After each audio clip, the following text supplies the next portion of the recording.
My dear Rajasthan players, ఇప్పటికే 5 మ్యాచ్లు వరుసగా ఓడిపోయినాం. అరే మనం పాయింట్స్ టేబుల్లో ఫస్ట్ ఉండే వాళ్ళము, ఇప్పుడు థర్డ్ ప్లేస్ లో ఉన్నాము. అరే ఈ మ్యాచ్ గిన దుబ్బిందంటే మనం అస్సాం ట్రైన్ ఎక్కాల్సిందే. అరే అందుకే బెంగళూరు పై మ్యాచ్ గెలిచి తర్వాత ఎస్ఆర్హెచ్ పై తలపడాలి. ఈ రాయల్స్ అంటే ఏంటో చూపించాలి.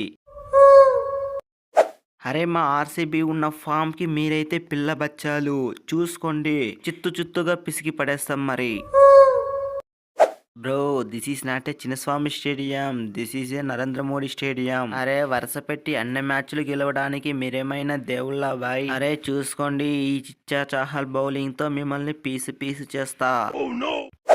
అరే చాహలు, నీకైతే అంత సీన్ లేదు మరి. నీ అమ్మ చూసుకొని ఓవర్లో ఎలా కొడతానో పిచ్చుడు కుమ్ముడు కొడతా. అరే నేను ఒక్కడు కొట్టడమే కాదు, మా బ్యాట్స్మెన్ అందరూ పిచ్చుడు కుమ్ముడు కొడుతున్నారు. చూసావు కదా మా మ్యాక్సీ ఉన్న ఫామ్ ఏంటో.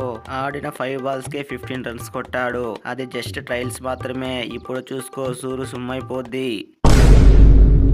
బాయ్స్, మన ప్లే ఆఫ్స్ రావడానికి మనం కొంచెం లక్ కూడా కలిసింది. లేకపోయింటే మనం ప్లే ఆఫ్స్ దొబ్బేది. మనం గెలవడమే కాదు, ఎదుటోళ్ళు ఓడిపోయినందుకే మనం ప్లే ఆఫ్స్ కు వచ్చాం. ఇది ఎలిమినేటర్ మ్యాచ్, జర చూసి ఆడండి. లేకపోతే మనం అన్ని మ్యాచ్లు గెలిచి లాభం లేదు. ఈ రాజస్థాన్ కి మనం ఒట్టిగానే పిసికేస్తే తర్వాత ఎస్ఆర్హెచ్ ని కావాలంటే ఈజీగా పిసికేస్తాం. తర్వాత ఫైనల్ కి వెళ్ళి కప్పు కొట్టేస్తాం. ఫ్యాఫు, నువ్వైతే ఏం భయపడకు, ఈ మ్యాచ్ మనమే గెలుస్తున్నాం. ఈ మ్యాక్సీ ఉన్నాడంటే మ్యాచ్ కంపల్సరీ గెలవాల్సిందే. ఇంతకు ముందు ఒక లెక్క, ఇప్పుడు ఒక లెక్క. ఈ మ్యాక్సీ ఫామ్ లో ఉన్నాడని చెప్పు. ఈ రాజస్థాన్ వాళ్ళకి ఒక్కొక్కడికి దబిడి దిబిడే. అరే ఇక్కడున్నది ఎవరనుకుంటువి? సంజు చిన్నపుంజు. అరే వరుస పెట్టి 5 మ్యాచ్లు ఓడిపోయేపాటికి మేము మ్యాచ్ గెలవరంటున్నారా? ఈ పుంజు ఫార్మేట్ చూపిస్తా, ఒక్కొక్కరి లెక్కలు తీరుస్తా. ఈ ఆర్ఆర్ని ఫైనల్ కి చేరుస్తా. ఫ్రెండ్స్, ఈ వీడియో మీకు నచ్చట్లయితే తప్పకుండా వీడియోని లైక్ చేసి మన ఛానల్ని సబ్స్క్రైబ్ చేసుకోండి.